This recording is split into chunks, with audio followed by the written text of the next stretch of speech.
This is Gael. He was diagnosed with a ganglioneuroblastoma, a rare type of tumor in his stomach, when he was 5. He couldn't eat, walk, or stand up. All the doctors that looked at his case refused to take it. Finally, Hospital Pequeno Príncipe found a way to save him. This is Victoria. As a fetus, she was diagnosed with argininosuccinic aciduria, an uncommon blood disease that causes internal bleeding and usually death. Her parents were in desperate search of someone, anyone, to help save their little girl.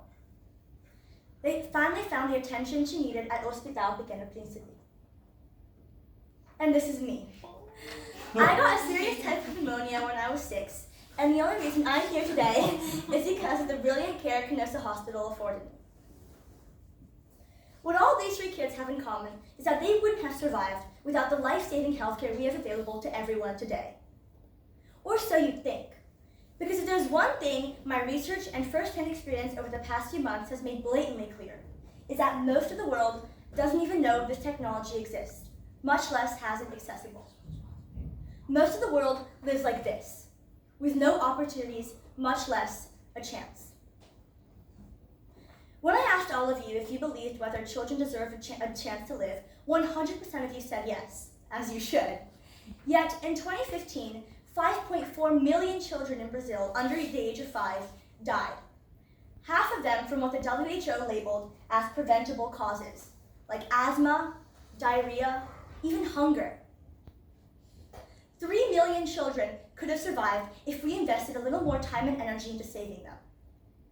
3 million children could have survived if they were given the same technology and opportunities that saved me. 3 million children could have had a chance. But they didn't. Over 80% of all pediatric healthcare centers in Brazil are labeled as unacceptably substandard by the government, meaning they shouldn't even be allowed to provide care. Not to mention that less than 10% of Brazilian towns have intensive care units.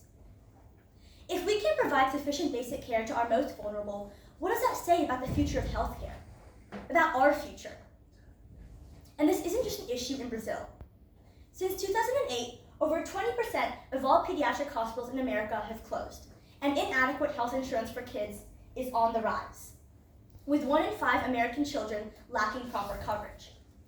With fewer available care centers, the amount of child beds available in the US has dropped by 12% overall, with some areas having dramatic declines of over 25%.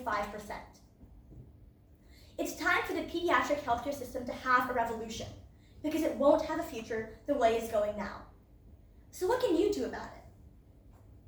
First, your time. Multiple studies have shown the value of human care and touch in the process of healing. So read a book at your local hospital. Bring gifts to the kids. Volunteer your time. It'll mean the world to the staff and the patients. Aside from needing volunteers, the medical industry needs more doctors. In Brazil, most students don't even know that medicine is a job option. We need to provide education opportunities for all, so that more and more people can find their passion in healthcare. We need to continue investing in schools and hospitals so that we can continue this education, development, and life-saving. But all of these solutions to our healthcare slump wouldn't be possible without our government and leaders' support. In 2013, The Atlantic polled the Brazilian population, asking what they believed was their nation's greatest problem. Of the people surveyed, 48% said that healthcare was their nation's biggest issue. And yet, no major changes have been implemented, much less brought up. We are the ones who need to make our voices heard. So use your vote. It's precious. Make sure that we are heard. Put the right people into power, and make sure that this is at the top of our leaders' agendas. Our kids can't always stand up for themselves, so it's our job and responsibility to make sure that they are safe, because every child deserves a chance to live. Thank you.